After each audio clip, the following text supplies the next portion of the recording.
Senator Chis, pagsamahin na natin 'to at Jinggoy Estrada po, 'no? Para po sa akin talaga pinagmukhang engot si Bato dun, eh, mga bossing. Ano kasi yung kay Senator Jinggoy Estrada, mga kababayan, gusto niyang patunayan na talagang puro kasinungalingan yung pinagsasasabi ni Morales po, mga bossing. Yung kay ano naman, kay Senator Chis, mga kababayan, dumirekta tayo dun sa punto kung ano talaga yung pinag-uusapan dito at nang hindi na masayang yung oras ng mga tao dito. Kaya nga po ako, pabor ako dun sa sinabi ni Senator Jinggoy. Sir, pwede na po ba nating paalisin o paunahin yung mga doktora, no? Yung mga doktora ng St. Luke's. Oh. Kasi sayang na po ang oras ng tao, eh. Sa walang kakwenta-kwenta, 'di ba? Sabi ni Benji, klaro talaga mananalo si Sir Bato. Baka sa Davao. Patakbuhin mo ng mayor sa Davao 'yan. Baka doon manalo. Eh hindi, baka magalit sa akin yung mga taga Davao na nanonood dito. Sir, hindi namin iboboto dito 'yan. Baka sabihin ng mga kaibigan nating mga taga Davao, "Sir, hindi naman po porket taga Davao, eh, iboboto namin 'yan." Oh, gano'n, 'di ba? Senator Chis Escudero, mga bossing. Biruin mo, hindi nila kayang paikutin si Chis, mga kababayan. Kaya ano po, ang sabi ni Maharlika, "Oh, puro mga bayaran 'yan. Si Chis Escudero, bayad. Si Jinggoy Estrada, bayad." Yan, ganyan po sila pagka hindi po pabor sa kanila, bayad. Si Mark Ramos, bayad. Oh.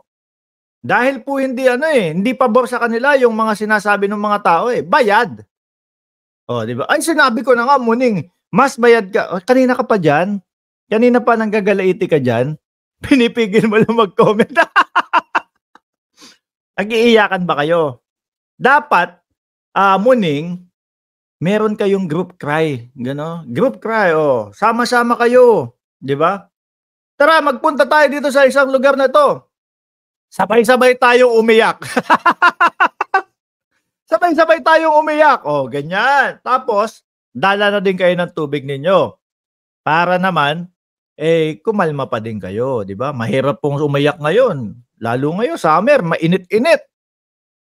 Eh, kapagka sinabay niyo pa yung iyak ninyo, 'pag sinabay niyo pa yung, um, alta presyon ninyo dahil dun sa nangyari, eh, baka maano kayo, ma-stroke kayo. Oh, sabi ni oh, mag-isa ka. Hindi, magsama-sama kayo, iyakan. Iyakan, oh, 'di ba? Oh, tapos i-post niyo. Mag-ano kayo, mag-post kayo sabihin mo kay Maharlika, "Maharlika, i-post mo nga ito. Sabay-sabay na pag-iyak." Oh, bumalik tayo sa topic. Cap JM, si Jinggoy straight to the point. Siya, walang paligoy-ligoy, walang masasayang na oras pa, 'pag siya nagsalita. Si Bato, 'pag nag-explain maayos yung PDEA, babaragin at sisigawan-sigawan. Yes, correct. Halata din po yung kay Bato. Kapag si Morales, mga kababayan, ang pinagsasabi doon, eh, napakalayo doon sa pinag-uusapan, sasabihin ni Bato, "Ay, pinakinggan ko lang si Morales." Tuloy lang. 2 minuto, 3 minuto. Ano? Tsaka yung paulit-ulit na kapagka yung PDEA, eh, hindi nagsasabi ng pabor sa kanila. Eh, Your Honor, maiintindihan ko naman po kung ano ang sitwasyon nila. It's either pipiliin po nila ako o ang kanilang trabaho. Kaya po, naiintindihan ko, putek na yan. Sa sobrang daming beses na sinabi ni Morales yun, pati ako, mga kababayan, eh, kabisado ko na yung mga sinasabi ng ugok na yun, eh. Yung hero, ayan, hero nila Muning. Muning, magpapaano ba kayo? Magpapa-heroes welcome kayo kay Morales? I-ano nyo, isakay nyo doon sa karosa, tas isayaw-sayaw nyo sa gitna si Morales, gaganon-ganon kayo. Tapos, total naman siguro yung grupo ninyo, no? Kasama sila Vic Rodriguez, sila sila Glenn Chong, may mga pera naman 'yan. 'Di ba, may mga pera naman. Sabihin niyo, Attorney Vic, baka puwede tayong mag-hire ng ano, banda.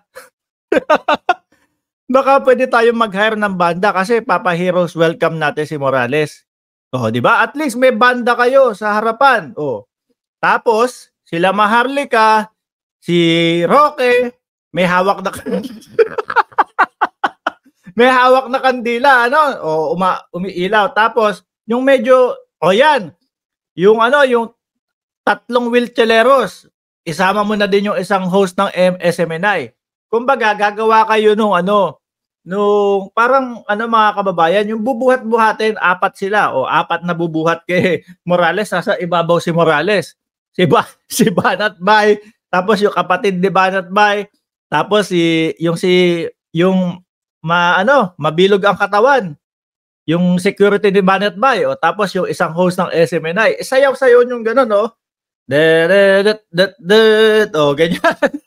Tapos kayo, mga followers, nasa likod kayo. May hawak kayong kandila. 'Di ba? Grabe, ibang klase 'yun. Ibang klase yung heroes welcome nyo. 'Di ba?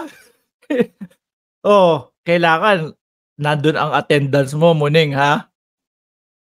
Sabay-sabay kayo nun. 'Di ba? 'Di ba pag procession po, sa harapan, ganyan sa Tondo mga bossing, sa harapan merong mga kayang-kaya ni Vic Rodriguez 'yan, mga kababayan. Siguro magkano ang renta nun, mga 30,000. Ayan, 'di ba? Meron kayong musiko sa harap, Tapos sunod ng musiko, si Maharlika, si Roque, si Attorney Vic, si Glenn Chong, sama nyo na din po si dating Pangulong Duterte. Kaya lang, dapat yata nakasampa din doon kay Morales kasi medyo mahina na si dating Pangulong Duterte. Lahat kayo may kandila, para kayong ililibot nyo ngayon. Ilibot nyo sa buong Pilipinas. Di ba? Ilibot nyo sa buong Pilipinas. Huwag kayong hihinto hanggat hindi kayo napapagod. Diyos ko, nasa na ba tayo? Ayan. Saludo ako dun sa dalawang senador, mga kababayan. Straight to the point, no? Senator Jinggoy at si Senator Chis Escudero. Huwag nating sayangin ang pera ng bayan. Di po ba? Dito sa walang katorya-torya na tawag dito, hearing. At wala talagang makukuha. Biruin mo, ano sabi ni Chis? Ano sabi ni Senator Jinggoy, mga bossing? Nag-hearing tayo ng ganito? Ng puro hearsay lang? Sabay pasok nung si Tikoy. Napatunayan ko po, mga kababayan, na kaya mo palang makapunta sa Senado, no? Nang gagawa ka lang at magtatahi ka lang ng mga istoryang ganito. Nag-init yung ulo ni Bato. 'Di ba?